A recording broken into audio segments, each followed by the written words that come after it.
बिस्मिल्लाहिर्रहमानिर्रहीम। अस्सलामुअलैकुम नाज़रीन, इस चैनल को ज़रूर सब्सक्राइब कीजिएगा।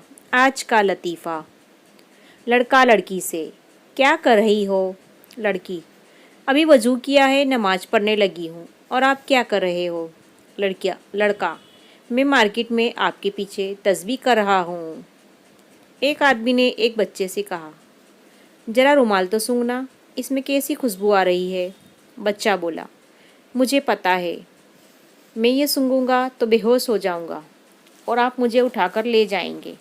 आदमी, अच्छा ये चॉकलेट तो खाकर देखो। बच्चा, मुझे पता है, इसके खाते ही मैं बेहोश हो जाऊंगा और आप मुझे बोरी में बंद करके ले जाएंगे। आदमी ने हैरत से पूछा, तुम्हें ये कैसे पता चला? बच्चा, मेरे अब्बू ने मुझे बताया है। आदमी, अच्छा तो तुम्हारा वालिद कौन है? बच्चा, ये तो मुझे मालूम नहीं, क्योंकि वो मुझे बोरी में बंद करके कहीं से लाए थे।